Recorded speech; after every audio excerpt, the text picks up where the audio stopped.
ડીસાના જાણીતા કથાકાર અને એડવોકેટ કિશોર દવેને દક્ષિણ ભારતના ગૌ સેવાધીશ પ્રભારી તરીકે નિમણૂક કરવામાં આવી છે। Story report by Suresh Raval, Banaskantha.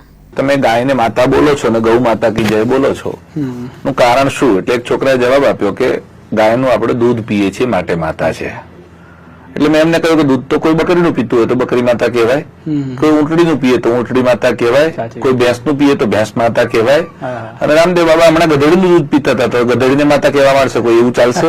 દરેક હિન્દુએ તો દરેક સનાતનીએ, હું તો કહું છું દરેક મનુષ્ય આ ચિંતા હોવી જોઈએ કે મારી ગાય રસ્તે રખડી રહી છે, હું જેને માં કહું છું એ રસ્તે રખડી રહી છે, એ મારા માટે કલંક છે। જો ગાયની સાથે રાષ્ટ્રમાતાનો દરજ્જો આવશે જો તો શું થશે કે ગાયને કોડ મળશે। કોડ મળશે એટલે શું? તમારે ગાયને સન્માન આપવું પડશે। એટલે તમે ગાયને રસ્તે રખડવા નહીં દો। જો રાસ્તા ગાયને કોઈ ધોકો મારશે તો તરત એને સજા થશે। ગાયમાં કોઈ રસ્તામાં ગાય પ્લાસ્ટિક ખાતી જોવા મળશે તો એના માટે નગરપાલિકા જવાબદાર ઠરશે અને કલેક્ટર જવાબદાર ઠરશે।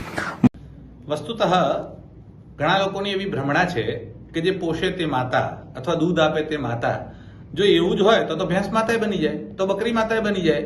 તમે ગમે તે તમને દૂધ આપે છે અથવા દૂધ પીવો છો એટલે માતા નથી, તો પછી ગાય માતા કેમ? માત્ર ગાયને જ માતાનું સિમ્બોલ કેમ અથવા ગાયને જ માતાનું ઉદ્બોધન કેમ? બીજી વાત એવી છે કે ગાયને ખાલી માતા નહીં, ગાવો વિશ્વસ્ય માતરઃ, ગાયને આખા વિશ્વની માતા ગણી છે। એનું કારણ શું છે? તેના બે કારણો છે। એક, કોઈ પણ વ્યક્તિની સાથે ધર્મનો સંબંધ જોડાય ત્યારે ધર્મના મામલે જે હોય એના સગા સંબંધી તમારા સગા સંબંધી બની જાય।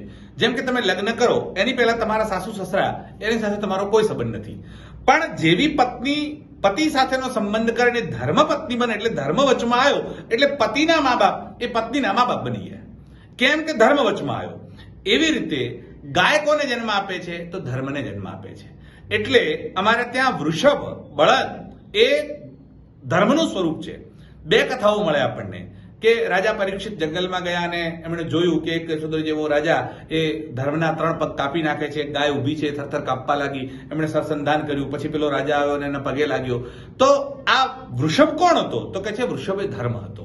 એટલે ધર્મને જન્મ કોણ આપે છે? તો ગાય આપે છે। એ અમારા ધર્મની માં છે એટલે ગાય અમારી માં છે। ગાય દૂધ આપે છે એટલા માટે માં નથી, ગાય ધર્મની માં છે એટલે અમારી માં છે। એટલે સમસ્ત સનાતન ધર્મીઓ જેટલા છે એ બધા જ એ ધર્મની માં હોવાના નાતે અમારી માં છે। શંકરાચાર્ય કાલડીથી નીકળ્યા દક્ષિણ ભારતથી, કેદારનાથ પહોંચ્યા અને કેદારનાથના શિખર ઉપર એટલે છેક ઉપર હિમાલયની ટોચ ઉપર એમણે જે ધ્વજ ફરકાયો એ ધ્વજમાં સિમ્બોલ કોનું હતું? વૃષભ એટલે બળદ, નંદી। એ નંદીનું જે સિમ્બોલ છે એ નંદી વૃષભ અથવા ધર્મનું સિમ્બોલ છે અને એની કોઈ માં હોય તો એ ગાય છે। એટલા માટે ગાય અમારી માતા છે।